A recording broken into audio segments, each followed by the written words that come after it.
There's lots of things we need to know about pivot routing when we go into more complex variations of it, but we can come back to that at another time. What we need to understand for the moment is how do we then step. Now everything changes again when we step, and there's some very straightforward reasons for this. Most of all, that we don't want to twist our ankle when we step. So usually the last thing we want to do is do a pivot when we step like this, for obvious reasons, that it's just too much of a twist, and it's too much of a buckle and an ankle twist risk. So what do we use?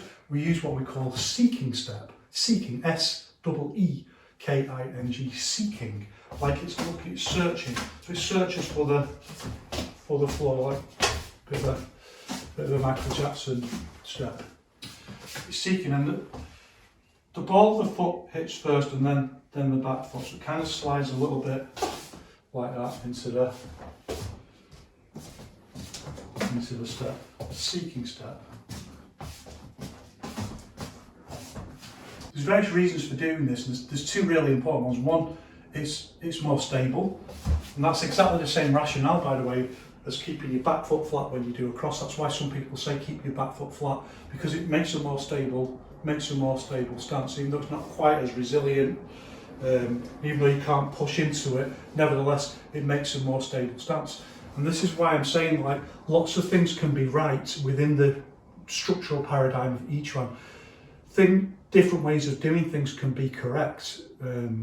What you have to do is then assess all the other things, the context and the payoffs and the negatives, the pluses and the minuses of the different ways of doing things.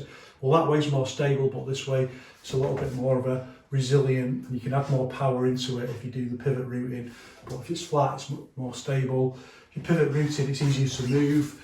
If you're on the ball of your foot, if you're flat-footed, it's hard. So you've got to make all these decisions. But that idea comes into its own again when we use seeking step. It's more stable, and it's certainly much more stable than having your foot up on the ball of your foot. And of course, that's going to change again when we come to do the hook punch. So again, it's things that are right in one context are wrong in another context, and then become right again in another context. And we have to flow like this intuitively with the paradigm. Second really important reason is that when you step forward, there's always a risk of slipping on something. If you step forward, for example, with your heel, this kind of step, which do see, you're seeing something, you see this kind of step in Chen Tai Chi where you go heel first.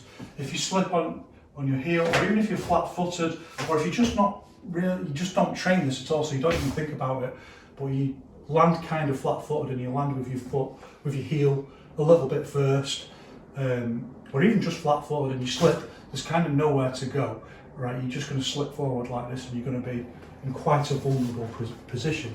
And the heel, particularly because there's so much weight on it, is a big slip risk if you slip on something.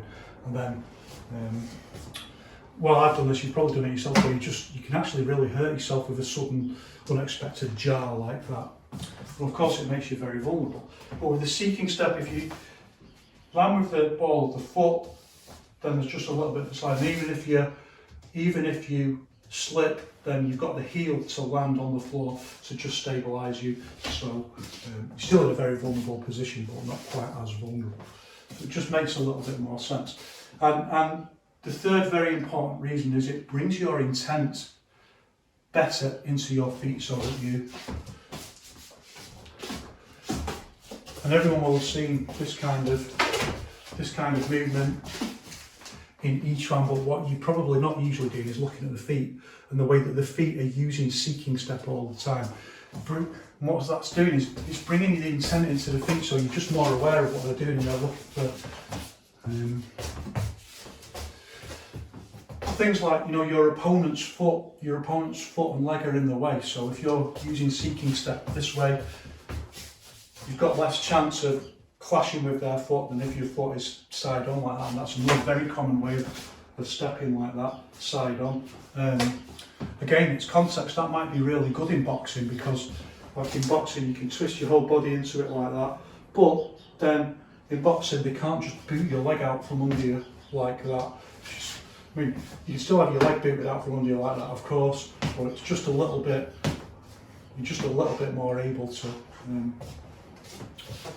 cope with it. And that way, of course, it's easier to turn you and be hit this way than it is this way. If you turn this way, you've still got a bit of resilience in the posture. So there's various scientific reasons for using this seeking step, and this is a form of routing, because when we step, we use this phased movement with the punch. This time we phase the movement with the step, and we follow the old Yiquan principle of the hand and the fist should land together. It's not always, there's always exceptions to rules. So you might want to 1, 2 hit. So in that case, the hit and the step doesn't land together, but the hit and the step and the cover does. But often with footwork, you might want to step and then hit. So they don't always have to do that. But in this particular case, as in lots of others, it does follow this rule, one of the 6 harmonies. So 1, and it phases with the seeking step. And when we're practicing and training, we can be quite strict about keeping the foot pointed forward. In reality, when you come to sparring or you start doing it with more power, it's going to turn a little bit. That doesn't matter at all, because it's the power of the twist of the body is going to turn the leg a little bit, so it might go a little bit off. But try and be strict with yourself. And then when the hit strike, when following this Yiquan principle, when the punch hits, the ball of the foot is kind of landing on the floor and then hits into the. So it's phased like that. Ball of the foot, punch, down.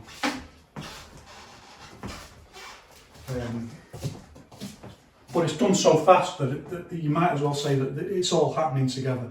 But if you really break it down into ultra slow motion, then really it's not. There's 3 different things happening.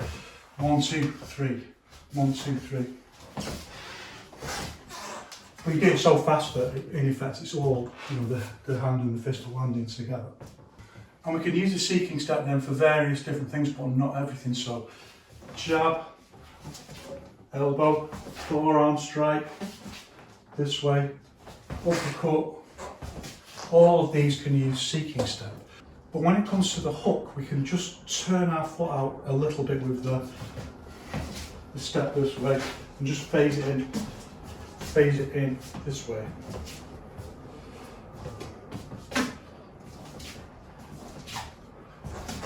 And this is a variation of what we call a tentative step. So a tentative step is like when you're sparring and you just put a foot out just to try and maybe you're going to go in and change. And just fake the opponent a little bit. You're going to do a kick or something like that, and then when we do punch, we change to the seeking step. But we use this kind of tentative step where it just turns out a little bit, and we feel this springiness. So that Wang Shengjai and Yao Zhong's on talking about the springy resilience of the body. You can feel this most significantly when you do this posture, because your foot is on the ball of the foot and you've got this springy set of joints here all working together like that.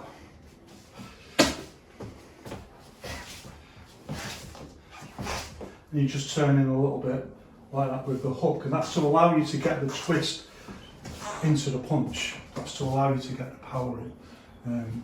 As with everything, you're taking a risk. When you're always taking a risk, you can get hit anywhere. Foot can be swept, you can be punched. It's fighting, anything can happen. So just take it for granted that you're taking a risk, but you've got to do something. And we can also use that for certain kinds of elbows. But then we say, like, if you elbow, you tend to turn over the pivot too far that way, and then you've got to come back too far that way. So usually we don't do it for the elbow. And the reason is, like, if you look at in each one, the hook should stop at the centre line, but with an elbow, the elbow should stop at the centre line. So your pivot goes further with it, so it makes it more awkward and makes it a buckle risk, makes it harder to come back. But in some circumstances we could do that, but usually it's just variations of the hook, like hitting up, hook, or over the top we do it as well. We use this, stepping in this way. And when we do the over the top, the planting fist punch, just like with the uppercut, we use the posture itself coming up on the ball of the foot. One of the things that allows us to do is go higher, to go a little bit higher with it, just puts a little bit higher on, so we can just get over, for example, someone else's guard and punch over the top, and then we use that, just stretch the leg a little bit more than you would with, say with a hook or something like that. So before we go on to looking at what we're going to do with a backhand, we can say that just like backhand strikes, there are multiple different ways of doing a front hand strike, and these all need different kinds of routine, or in some cases you can use the same routine. So just like we'd use seeking step for a lead hand jab, if we do a step in, so we do this like this what's now called a triangle step in MMA, what we used to call a zigzag step. We do exactly the same thing. The foot comes in, in and then out with the seeking step. And this is one of the reasons why when you do Mosarbu, you shouldn't usually point your foot in like that and then out that way. You shouldn't train that in because it's quite an awkward movement to do that. But if you just come in and then straight out that way, that's actually the step that we need pretty much here. Difference being usually in Mosarbu you go one and then out to the side. If you haven't been practicing it like this, you also need in and then straight out, and that's the step in the routine that we need for a step in jab. So the backhand's going to do the jab, so it's just going to step in that way, and we use this kind of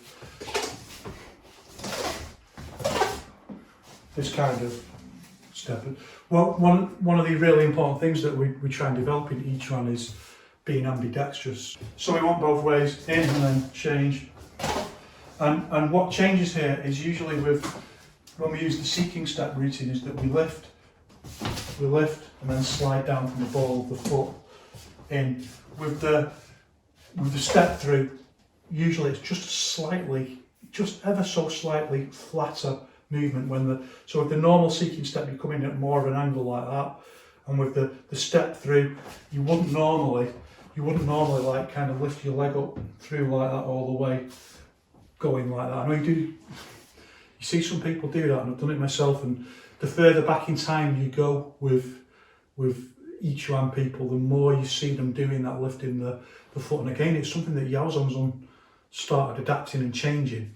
You can see an example of like if your foot's caught in mud and you lift your foot up like that with the toe left down in the mud, it'll take your shoe off. So you've got to lift like your foot's in mud and you lift the whole foot together up like that. And one of the really important reasons for that is if your foot is down like that, it's really easy just to catch it on the floor. Eventually you just learn to step with a flatter step so that there's no chance of the front of the foot, just your toes just catching on the floor. And that's the step in the routine that we need for when we step through that way. So this time when you step through, it's kind of flat, and then the toe just hits, and then so it's like a shorter version of the seeking. So seeking step is more like that, and then the step through is more like that. Step through like that. With the cross, similarly, there's multiple different ways. Obviously, there's countless forms of footwork that we can use, and it's really fun to work on them and practice them and train them in different forms of drills. Our most basic way is we use this triangle step. We step in, and then as we step, just as with the normal cross, then we throw the backhand punch, and we root it from the back foot.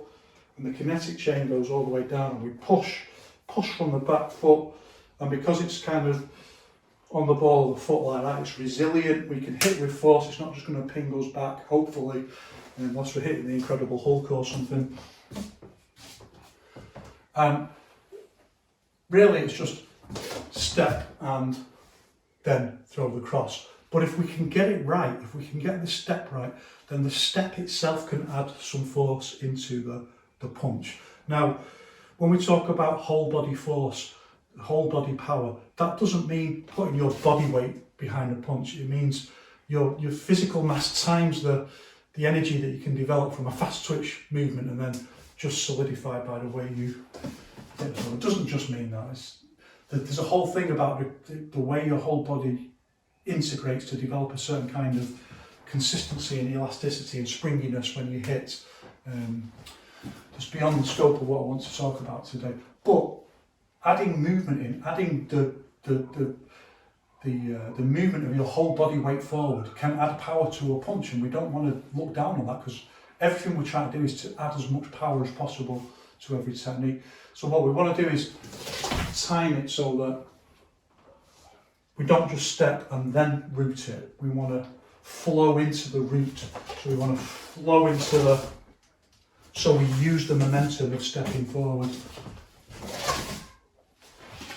And even this, even the zigzag step is a little bit like, you know, when you see in the science fiction movies where they slingshot around a planet, you can get a slingshot into the, you know, and the front foot is doing what we call an angled seeking step. So it comes in like that, whereas normal seeking step just comes in flat like that. This comes in to the side. It goes just like a seeking step down, but it comes in at an angle. Look, like that. Like that. Just like a tentative step, only with a tentative step we don't put the heel on the floor usually. We just keep it up like that. With a tentative step we just, with an angled seeking step, we're going to ball of the foot and then heel of the foot. So it slides in like that. Into the,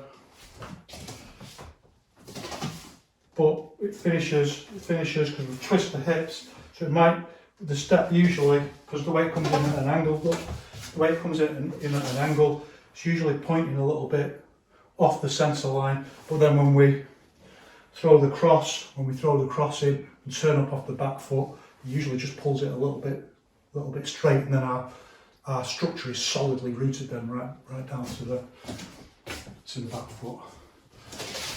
And the last thing we want to do is just push back on the floor, push back and push into the punch. And there's various exercises that we can do. I was to say, have a look, by the way, when you're at the gym and you've seen people on the bag, have a look when they throw a cross and see how they root the cross. You'll see most people just like lift their foot like that. And I've seen someone on YouTube saying it's impossible to catch a punch when someone throws a punch. It's like, no, it's not. I do it all the time. I'm doing it on video. And obviously a lot depends on how fast they punch and how good they are, but lots of people punch like this and the back foot's off the floor, and if you can catch that punch you can just pull them right off their root, just no problem. So just notice that, just notice how many people do that and how much power they're losing by doing that. What they want to do is, and they tend to lift in like that as well with the cross. So if you do that, you just rooted off the front foot like that. It's a completely different. So many people do that. It's unbelievable. What you want to do is sink into it, sink the root, push back off the back foot, and hitting this way. And with this step in, you want to coordinate it so that everything just happens in the right way, that just rolls into the punch. So we step, we slingshot this way, the angled seeking step goes down onto the floor, as the heel goes down, the back foot comes up, and the whole wave just goes through the body, and we lift up like, the whole wave goes through the body, and we hit. And absolutely every single part of it contributes to adding force to the punch. And this is a very sophisticated way of understanding rooting that's just way beyond, you know, like, oh, just really difficult to move. You know, yeah, boom. You know, most people aren't at all. Very difficult to move. And if wrestling teaches us anything, is that most people are not all that difficult to. People can be very difficult to take down, but they usually move, you know. So everything contributes to the punch.